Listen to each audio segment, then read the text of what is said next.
Hello friends, very good morning. আশা রাখি সকলে ভালো আছো, সুস্থ আছো। আমরাও ভীষণ ভালো আছি। তখনও সামার ভ্যাকেশান স্টার্ট হয়নি, তার আগে যখন ক্লাস হচ্ছিল স্কুলে তখনকারই একদিনের একটা ছোট্ট ভিডিও তোমাদের সামনে নিয়ে হাজির হয়েছি।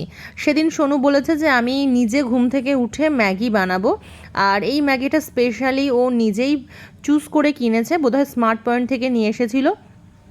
ম্যাগিটা একটু অন্যরকম, চলো দেখাবো আস্তে আস্তে। তো সেটা বানানোর জন্য সেদিন একবার দুবার ডাকতেই উঠে গেছে, অন্যদিন 1 ঘন্টা ধরে আমাকে ডাকতে হয়।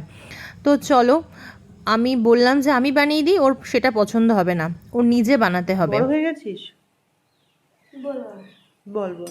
কারণ ও জানে যে মা ম্যাগি মশলা দিতে কার্পণ্য করে। এই যে দেখছো এখানে 2 প্যাকেট রাখা আছে কালো কালো, এই হচ্ছে ম্যাগি। উল্টে হয়ে গেছে, হাতে গরম না লাগে। উল্টে দে,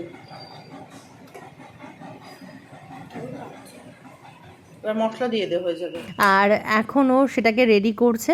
তো 2 প্যাকেটে দুটো মশলা আছে, আমি অনেকবার বলার পরে শেষে একটা মশলা দিয়েই বানাতে দিয়েছি। আর ও জানে যদি আমি বানিয়ে দিই তো তার থেকেও আমি কার্পণ্য করব। 2 মশলা আছে, এমনি একটা ম্যাগি মশলা আর একটা সিজনিং অয়েল মতো আছে। আমাকে হাত দিতে দেবে না, নিজেই করবে। আমি বলছি গরম লাগবে, তো দেখো ওই জন্য হাতে একটা কাপড় দিয়ে ধরেছে। এরা যে এত ম্যাগি ভালোবাসে কি বলবো। আমি তো আমার মতো বিভিন্ন রকমের টিফিন বানিয়ে দিই, ওর হবে না। থেকে থেকে শুধু ম্যাগি বানিয়ে দাও, আর শুধু মশলা দিয়ে। আমি হয়তো এই ম্যাগিটাই বানাই, বিভিন্ন রকমের সবজি দেব, ডিম দেব, আর ওদের হচ্ছে শুধু মশলা দিয়ে পছন্দ। মাঝে মাঝে আমার মার কাছে গিয়ে বায়না করে, মা ওদের পছন্দ মতো বানিয়ে দেয়। ওই জন্য দিদুন ভালো ম্যাগি করে, মা ভালো ম্যাগি করে না। কি করা যাবে, আমি তো অন্য রকম করে বানাবো, আমার মতো বিভিন্ন রকম টিফিন বানিয়ে দেব। তো অনেকবার রিকোয়েস্ট করেছে, আর নিজে গিয়ে পছন্দ করে এই ম্যাগি কিনে নিয়ে এসছে। তো এক আধ দিন তো দিতেই হবে, কিচ্ছু করার নেই। তো এই যে মশলা দিল এতক্ষণ ধরে, এখন মোটামুটি রেডি হয়েছে। আমি বললাম এবার গ্যাসটা অফ কর, জলটা এমনিতেই শুকিয়ে যাবে। নতুন বানাচ্ছে, নিজের ইচ্ছা মতন করে যাচ্ছে। আর একটা যে তোমার সিজনিং অয়েল আছে, ওটার থেকেও এবার দিচ্ছে। এই দেখো, এই যে এটাতে কী সব মশলা আছে ভগবান জানে।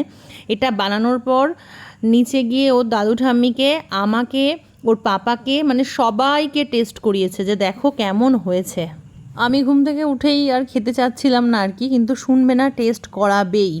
তো করলাম, অনেকটা স্পাইসি হয়েছে।